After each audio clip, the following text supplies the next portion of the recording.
Police investigation. Once an FIR has been registered, the police go to the scene of the crime and investigate the fact of the case.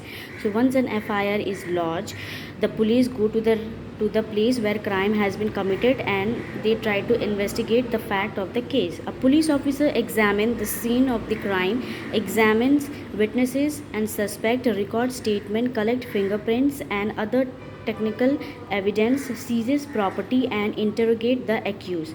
So once the police they go to the place where the crime has been committed, they will examine the scene, they will try to ask the question about the witness and they will suspect who can do this crime, they will record the statement of every individual, they will collect the fingerprint and other evidence also, and even they will seize the property and they will interrogate, that means they will ask several questions to the person who is suspected.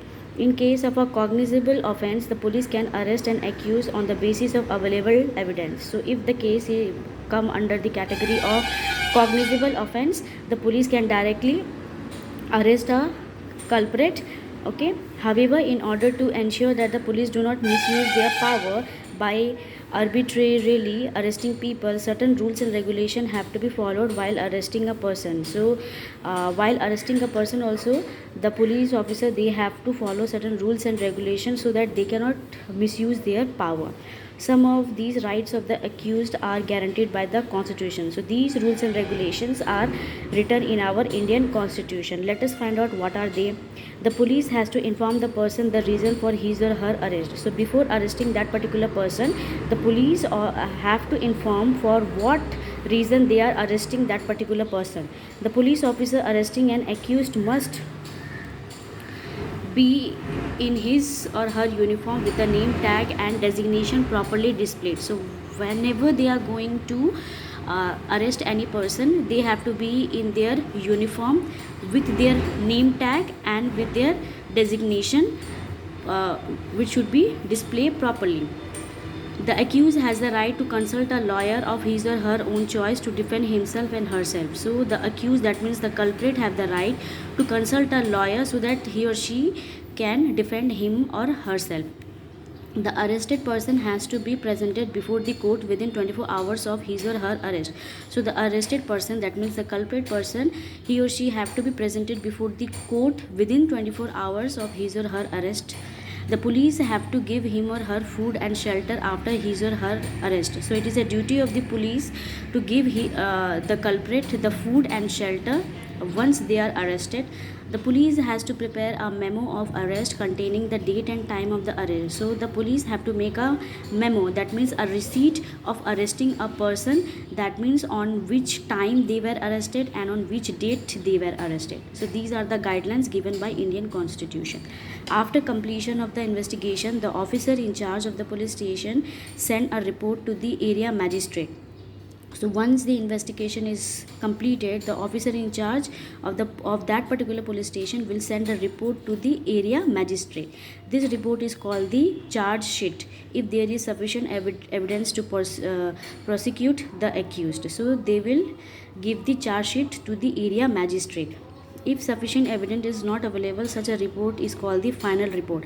So if there is a proper evidence against the culprit, then this is known as charge sheet, and if the evidence is not clear, then that particular report is known as final report.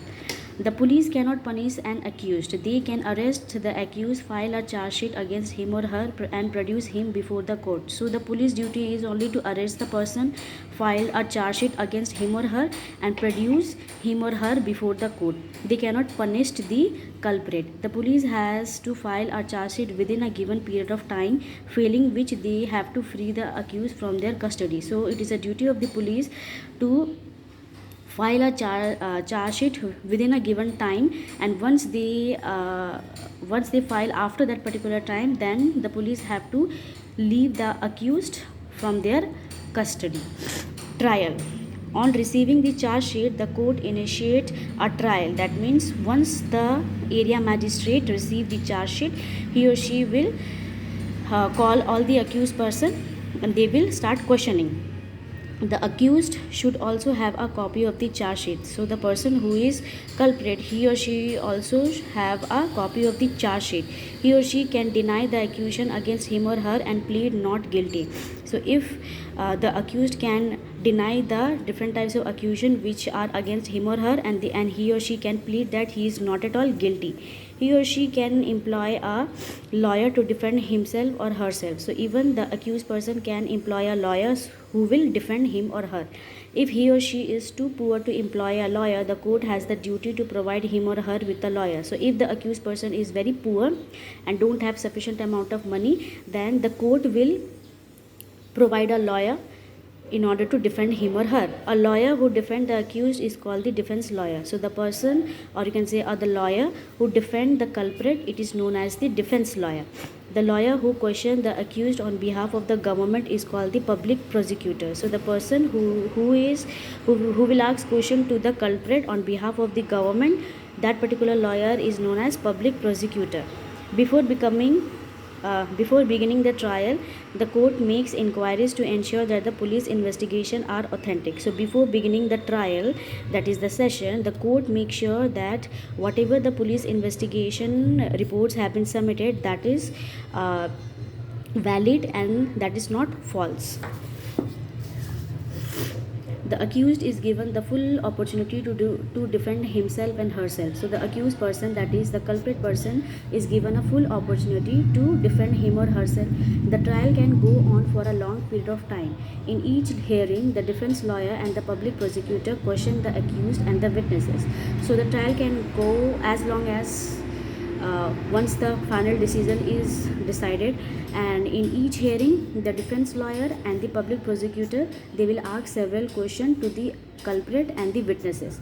After much debate and discussion, at the end of the trial, if an accused is found guilty, he or she is convicted and punished. So after the debate and discussion, at the end of the trial, if a accused, that is the culprit, is found guilty, that means he or she have committed crime, then he or she is confiscated. That means they are put in the jail and they are punished. Punishment may include fines, simple imprisonment, rigorous imprisonment, imprisonment for life, or even death sentence depending on the gravity of the crime. So what are the different types of punishment? They have to give fine to the court, or a simple imprisonment maybe for 6 months they will be put in the jail. Rigorous imprisonment maybe for 10 to 15 years of jail. Imprisonment for life, that means till they are alive they will be in the jail, or even a death sentence are also given if the crime is severe. So whatever the punishment is given by the court, it is totally depend upon the crime which that particular person have committed.